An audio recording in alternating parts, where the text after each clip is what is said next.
Welcome to the Real Estate Pros Show, where we interview real estate investing professionals from coast to coast, as well as the service providers that serve the real estate investing industry. Our goal is simple: share what's working now to help you improve and scale your business to the next level and meet the pros that can help you get there. Real Estate Pros is powered by Investor Fuel, America's leader in helping real estate investors and professionals build the business you need to live the life you've always dreamed of. Let's start today's show. Property insurance for real estate investors doesn't have to be difficult, but it does need to be there to protect you when you need it. MyInvestorInsurance.com not only provides insurance at 15 to 30% cheaper than traditional agencies, it's built specifically for real estate investors like you. You can set up an account in about 2 minutes, get quotes on properties, turn on and turn off insurance for your fix and flip or rental properties in around 2 minutes without having to talk to anyone directly, all through our portal. There's no better way or faster way to make sure you've got the coverage you need to protect you, and no more lengthy policies either. Once you're set up, you're billed monthly and prorated by the day for however long your policy is active. It's powered by MSI, the third largest independent MGA, with 1.5 million customers and more than $1 billion in cumulative premiums written. Get set up today in about 2 minutes at myinvestorinsurance.com/fuel. Hey folks, welcome back to the show. I'm your host, Dylan Silver, and today on the show I have a decorated Navy veteran real estate entrepreneur building multiple businesses while growing his investors' portfolios, Brandon Rockstar Rooks. Brandon, welcome to the show. Thanks, Dylan. Thanks for having me. It's a pleasure to have you. I always like to stop off at the top of the show by asking folks how they got into the real estate space. Well, it was a long time ago. I actually started in the mortgage industry first and had a buddy come to me that had gone over to real estate, and they started selling turnkey new construction properties to a group called Marshall Reddick out of California. And he had came to me and he says, "Hey, we're selling these houses. We need someone that can do investment lending." And I connected with Ohio Savings National Bank and said, "Let's put together a product." And I just did a flat 1.5%, and I gave all of the investors a par bank rate, which meant they were getting rates that were beating everybody by like 1% in the industry, for investment loans. And ended up getting a lot of investors. I did 50 to 100 loans a month during the early 2000s. And then I got headhunted into selling a turnkey new construction 300 unit development down at Lake of the Ozarks, Missouri. And that kind of just spiraled from there. I ended up getting connected to a hedge fund group in California. I brought $86 million in projects to them in Lake of the Ozarks in 2007. And then 2008, it all went away. I lost about $5 million, and none of my investors lost any of their money. I was able to recapture and protect all of their down payments and their things that they had in it. And then but it killed all $86 million in sales. So I lost about $5.5 million, started all over again from scratch in 2010, and just started selling like lots in resort retirement second home type destinations for a buy and hold strategy. Got reconnected in new construction and renovation turnkey projects in 2011, 2012. Went on to sell about 954 turnkey new construction properties in 2015 to my investor base. And all of this is done from no cold calls, by the way. I haven't made a cold call since 2000. This is all clients that know me, like me, and trust me, and have been following me for years. But and then we just kind of flipped the script. I started learning how profitable dirt was, and I found a way for our investors to cash flow on dirt. And that's what we do now, and we can talk about later. But yeah, I kind of fell into it by being headhunted and then just getting really lucky and don't get me wrong, hard work, but there was a lot of luck at play. And how Did you know when you were in the Navy that you were going to go into real estate when you left the service? Didn't have a clue. Matter of fact, I was an advanced electronic warfare technician operator. I ran the anti-ship missile defense system, did 3 tours in the Gulf, and saw combat. And, what I thought I was going to do was the electronic field, when I got out of the Navy. I got so sick of electronics and it bored the crap out of me. And I went out of the Navy and I sold MCI long distance at night, cars during the day. And I started a mobile disc jockey business. So I was actually a DJ psycho of DJs Run Amok in Northern Colorado for a couple years. Getting into the real estate space, and then here we are today. You talked about dirt, right? Dirt's an interesting because I'm looking at it. I'm a wholesaler, real estate agent, aspiring investor, and there's so many opportunities that you have with dirt. Whether it's building a subdivision, you could put ADUs, affordable housing. You can do new builds if it's in the right area, even if it's on outside of the city. Where is your vertical at with dirt, and what are you using with dirt? So I started working with some partners that I was helping them pre-sell all their new construction turnkey rental properties in the Carolinas and Florida. And it was about 2018 that they were like, hey, can you raise capital to allow us to start buying more ground so we can build more product? And I said, I'm sure I can do that. We make it attractive enough to my investors. I said, as long as I can deliver about a 15% average annual return to my investors, then that's kind of what they're accustomed to and what they're comfortable with. Then I went ahead and did that. And we raised $3 million to buy a piece of ground in Charlotte, North Carolina that they had intended on building out. It was going to be 99 townhomes. And it was not even a couple weeks after they bought it, Ryan Holmes came knocking on the door and said, hey, I don't know how you guys got this property, but we were just about to buy that. We want to make you an offer. And my partner at the time, Lindsay Jarvis, says, well, no, we're going to build it out, And Tim Samuels was from there and he kept on him and on him. He kept calling back, hey, you guys haven't pulled permits. We really want, we're ready to move on this ground. We'll make you a great offer. This went on for several months. And then Lindsay finally said, fine, make us an offer. And so I can tell you no, and we can stop having these conversations. Well, basically they walked in with a $6.3 million offer that they paid $3 million for. And it's like, he's like, what the hell? He goes, if we had built the whole thing out, we were going to net about $20,000 a door. This ended up netting almost $33,000 a door, and we never had to build a thing. So that was what was kind of like the eye opener. And he's like, so what are we missing? What we were missing was the national builders were building for like $65 a foot. Stop living on an island and join the #1 mastermind in America for professional real estate investors. Investor Fuel is a community of hundreds of the nation's top investors working together to build stronger businesses and better lives.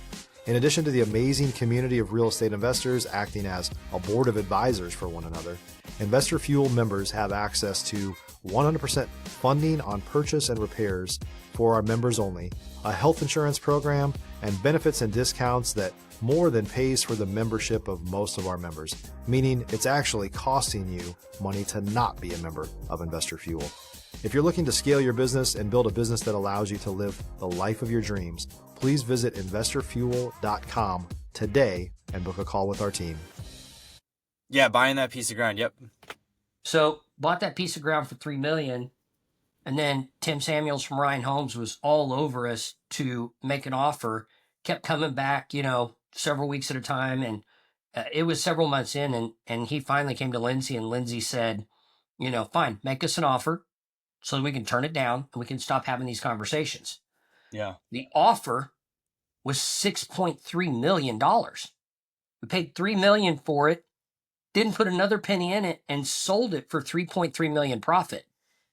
That was kind of the eye opener at the moment. It's like, why would a national builder pay so much for this property? Works out that the national builders, their build cost is like $65 a foot at the time. Ours was around $90-some a foot. They'll pay top dollar for shovel-ready permitted ground because it keeps it off their balance sheets and they've got their build costs so low.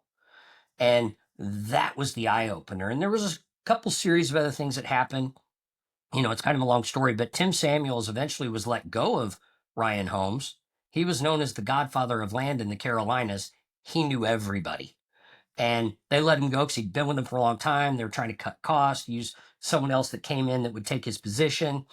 When they did that, they signed a 1-year non-compete, And they also lost 1,600 lots they had under contract to purchase because the sellers were like, they went to him and said, look, Tim's no longer with us. You deal with us. And they're like, we don't know who you are. We know Tim.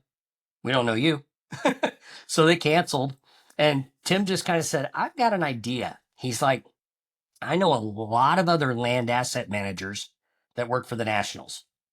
How about if you guys raise the capital, I'll bring them up under our team and we'll go out and source ground that that all of our guys already know how to do and deliver to the national builders. Long story short, because it's a long story. Starting in 2019, we started that model. I started raising capital and funding them as a lender on ground, and they took that one project of 99 lots to they now have a pipeline of over 46,000 lots in 5 states in the Southeast and Texas, worth close Jeez. to $1.5 billion. And I've raised a total of about 85 million total against their operations. And their profit margins on average are 50%. There's more money in dirt than there is in going vertical or rents or any kind of IRR or depreciation or deductions you can get on real estate. I got out of all my doors. Now all I Let's do is I fund dirt. let's talk about how people get into dirt. So if they're starting out, maybe they're looking at doing a flip. Maybe they've got, let's call it, $100,000 to $300,000, whether it's cash, hard money, however they're doing it. We can fill in the gaps there. Maybe there's some wiggle room in that number. Is there a dirt play that they can do with that amount of money? If you're looking for consistent, high-quality leads, look no further than Investor Machine. Investor Machine isn't just another agency, it's the most sophisticated, data-driven lead generation company on the planet for real estate investors, and serves the role of being not just a lead generator for your business, but a marketing partner that is helping you achieve your goals along the way. Go to investormachine.com to learn more and schedule a call with our team today.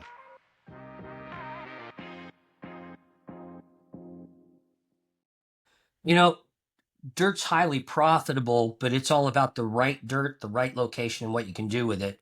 Getting in at lower amounts, one thing that's been pretty successful for a lot of people is finding parcels of ground that are maybe a little on the outskirts of the city that they can pick up from a farmer or an owner or someone that's just got land that they get it and they just basically subdivide it into maybe 1 or 2 or 3 or 4 acre type parcels. And then someone can put like mobile homes or manufactured homes on them. That happens a lot in Texas, by the way. And I know a few guys that are doing it. And that's one approach. But when you're talking about the amount of money it needs to get involved on the national scale, national builders need to be looking at building at least 100 homes. So that's going to be about 33 to 35 acres minimum. And the price is going to be probably a little higher. And they need all the entitlements and permits in place. But there is levels of that. There is a book called Dirt Rich by Mark Podolsky. Podalsky. If somebody was looking to just get in, and do it on their own, I would recommend reading Dirt Rich by Mark Podolsky. That could be a play. Or what I've done with our operation is I already have the connections. We're already operating in 5 states. We already have all the end buyers, the biggest national builders in the country that are buying from us. And you can just invest with us and you earn passive income, cash flow. So, and I've made it really easy. I have a Reg A SEC compliant offering, 10,000 minimum. You can invest with personal funds, IRA funds, trust or LLC, and $1,000 increments. You can add to it. You can let your dividends or your distributions add to your principal. If you go and look at us on rockstarcapitalfund.com, you can get a little information on that. But yeah, there's definitely plays. You could start with just simple subdividing land and selling it off, partially entitled or partially permitted to people that want to put some homes on, 1 to 5 acre parcels. Let's get Especially a in little Texas. let's get a little granular here. Subdividing land. Funny enough, I was talking with an investor last night. who I was talking about a deal that I am looking at potentially, uh, and he was talking about subdividing land. What is the process for that like? So if you have a plot of land, however many acres that it's on, you want to go about subdividing it. Who do you reach out to? What are the steps and what does that look like? If you're a new or newer real estate investor looking to launch or grow your real estate investing business, please check out Investor Fuel Club. It's a coaching community, but unlike anything you've ever seen before. And you can actually partner with members of our mastermind from coast to coast on deals right in your market. There's no better opportunity to build a consistent business than to literally partner with pros to help you avoid costly mistakes, avoid the need for capital to do deals, and help you eliminate your fears as you're starting your business. Learn more about Investor Fuel Club at investorfuel.com/club. You got to start going to the county and the municipalities as far as getting that type of stuff done. That means some city council meetings maybe on occasion, depending on the level that you're going to do it. But that's all done by our land asset managers and our engineers. I'm the capital raising partner, so I don't know the specific ins and outs of all of Sure. how they do that, but it's easily researched, right? Reach out to your county and reach out to your city on how to get that done. And you just want to make sure that there's the right features. They're going to be able to either have septic or well, or they need to be able to connect to city or water or city sewer. And you just have to make it. You're getting it to a point where the zoning allows for it and allows for that type of product. Um, that's kind of the start. You just have to make sure that you got a clean title. There's not a clouded title. You don't have any issues with easements. Like if accessing water means getting it because you got to cross somebody else's lot, are you going to need an easement for that? Those are the types of things to look at. But it's really, I think a lot of that is laid out in that book that I mentioned, Yeah. and it's researchable. Now on our scale, we're just working at a whole lot different scale, but all of our national builders, what we go after is zoned for multifamily, single family attached or detached housing developments. The end product they're building usually falls in the $250,000 to $500,000 price point, the most needed segment in America today. And there's just different things that we have to go through. It takes 18 to 36 months to take our projects from start to completion. So You mentioned raising capital. I've had quite a few guests who raise capital. I've had guests that go from publicly traded markets, Wall Street, to then raising capital in real estate. And I've had mixed advice. And one of the more interesting things that someone told me, major capital raiser on Wall Street goes, partners with a contractor, they do a real estate company. He told me, tell everybody that you know and people that you don't know, anybody that you meet, what it is that you're doing and basically how can they invest with you. And I was like, well, how do I do that? Like, I can't. That was just going to turn everybody off. And he's like, well, you'll never see them again. You need to raise capital. And I think a lot of people, especially when you're starting out in real estate, 9 times out of 10 people are bootstrapping. People are yeah, bootstrapping.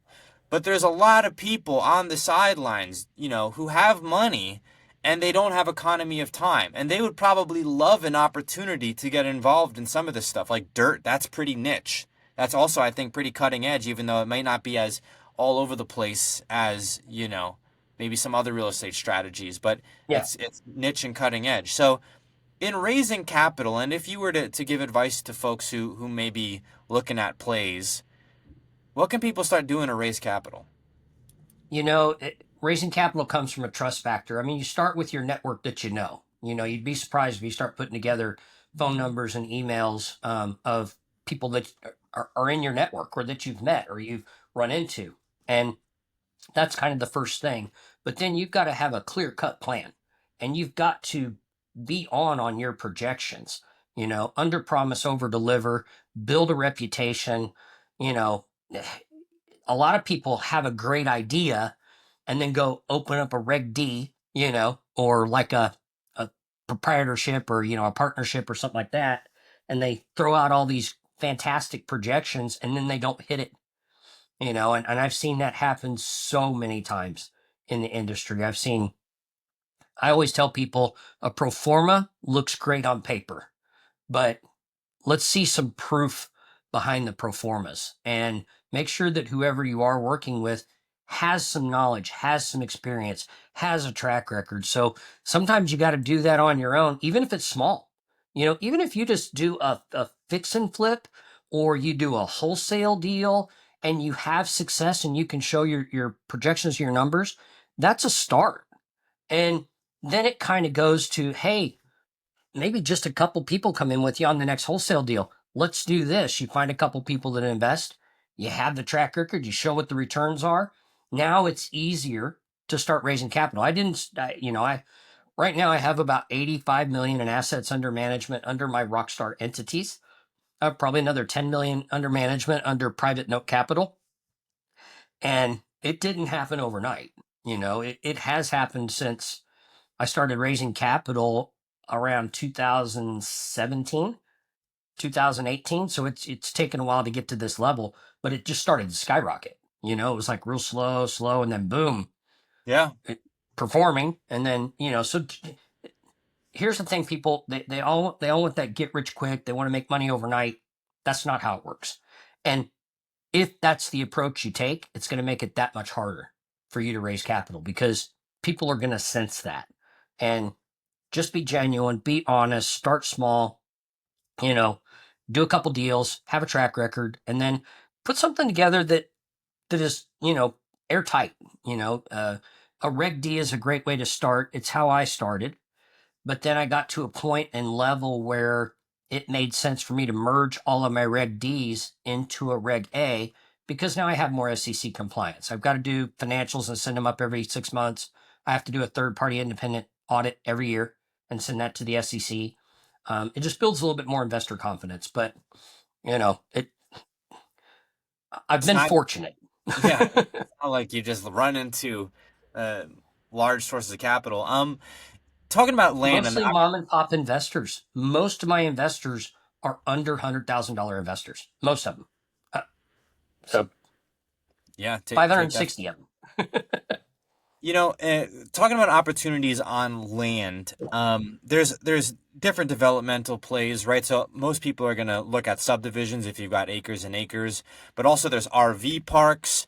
I'm also Yeah. seeing now modular homes, and then I forget what the other opportunities are that I've been storage facilities, right? So Commercial there's some, aspect. Yeah. Car yeah, washes, storage facilities. You bet. I've got a buddy that does really well in that space. He just gets ground ready for car washes and self storage you and know, makes a ton.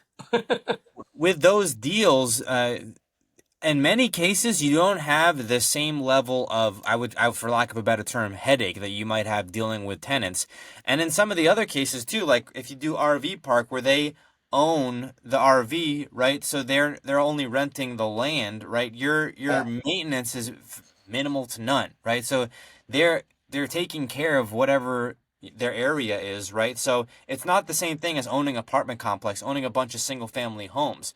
So these land plays with people needing affordable housing, like needing, and then on top of that, you have less maintenance. And then with the storage facilities, it just feels like everyone needs extra space. At least it feels that way to me.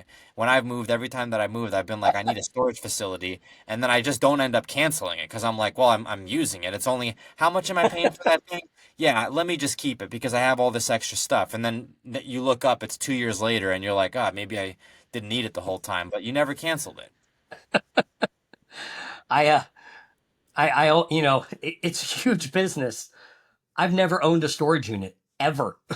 If I'm not using it, it goes away. It gets sold or it gets left behind or gets given to my kids or something like that. But that's me. So, Yeah, but I know that the self storage industry is a huge industry, and I know a lot of people growing have made a lot of money in it. So, and growing. And then you mentioned car washes, I industrial's mean, another one that people are getting into. I think yeah, I mean, and we're going to see more and more of this with the automation. I mean, I don't know when it started to be a fad that you just go through all these car washes like automated and you just trust that everything is going to go right, but now they're everywhere. And then they've got the just a nice experience and now they're everywhere. I'm thinking, well, this is an interesting real estate play. Another thing too, I don't know if you've seen any of this, is pickleball courts. I've seen pickleball courts go up in every area, it feels like, where they're putting in like luxury apartment complexes. And Yeah. so it's like not just pickleball, but they'll have a whole like facility. And I've seen, and you may have seen this too, like our luxury RV parks, not low end, but like luxury. Well, they'll have a restaurant, they'll have attractions, they'll have an area. And all Yeah. these land plays that we're talking about, it may seem like, who's really doing that to someone on the outside looking in. But then once you get to where you're at, and even from my vantage point, having guests like yourself on the show, it's that red car theory. It's like, well, now I'm seeing land plays everywhere that I go. I'm in Texas, so it's not like we've got a shortage of land, and you're just seeing opportunities everywhere, and then new opportunities. I learned about modular homes last week, and thinking about how that's potentially going to change, American housing. Yeah. All real estate starts with dirt. All of it. So that's one of the reasons that I sleep really well at night, knowing that I got into the space that, they're not making any more of it. And then the guys that I fund and the partners, we were partners at first. Then when we decided to make Rockstar more of a lending operation, the attorney's like, look, you guys can't be general partners anymore. I'm like, Yeah. well, why not? He's, you can't lend to yourself. I'm like, oh, okay, I got it. So a lot of lessons learned, right? But we're strategic partners and there are borrowers, and I only work with them because I know their track record, and they've amassed, they've brought on some top executives into their operation that have worked for national builders before and have left to come over to their operation. They've been growing it. They're being approached by huge private equity groups and institutional type investors, and they'll likely go public. And which is good. That'll be good for all of us. And they'll go public with the Southeast, and then they'll say, boom, we cash out. Let's go do this in the Southwest. Let's go do this in, the Midwest. And what's great is the relationships they built with all the builders is those builders are like, when are you going to be in Tennessee? When are you going to be in Alabama? When are you going to be in Arkansas? And they're like, as soon as Rockstar raises more money. So They're waiting on you. pressure's on me, Yeah.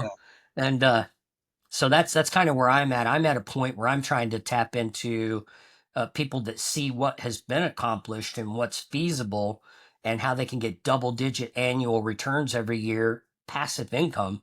And all we're doing is just funding basically the creation of dirt that's going to be, turned into affordable housing and workforce housing across America. Brandon, we are coming up on time here. Where can folks go to learn more about Rockstar, and maybe to get in touch with you? You can go to rockstarcapitalfund.com. You can also email us at info@rockstarcapitalfund.com. Be careful when you look. There's a lot of Rockstar Capitals across America. And you got to make sure you put the right email address or the right web address. It's rockstarcapitalfund.com. I think you can also find us at rockstarcapitalgroup.com. I think my team had bought that domain, and it moves over to us as well.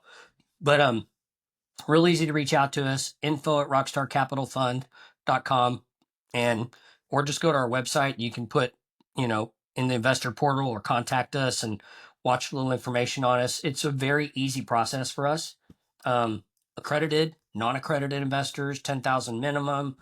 You invest all online. We use DocuSign. We use AppFolio as our management. And again, we're a Reg A SEC compliant offering. So I've got to send up financials and audits every year to the SEC. And so far our track record has been impeccable. And, it's, we've been delivering anywhere from 12 to 16.5% to our investors since inception. So beat the stock market every year. Yeah, if Wall Street isn't working for you, reach out to Rockstar Capital, right? Brandon, thank you so much for coming on the show here today. You bet. Pleasure to be on. Thanks for joining us for today's Real Estate Pros Show. You can learn more about the amazing benefits of the Investor Fuel Mastermind community, including surrounding yourself with hundreds of other rock stars, 100% financing for your deals, and members-only discounts from vendors you're likely already using that, as a member of Investor Fuel, will save you more than the cost of your membership. Visit investorfuel.com to learn more. If you're interested in joining us as a guest of this show, please visit investorfuel.com/pros to apply. You can also check the show notes for access to free resources, how to get access to world-class lead generation, and much more. Don't forget to subscribe so you never miss another episode. Have a great day. We'll see you on the next show.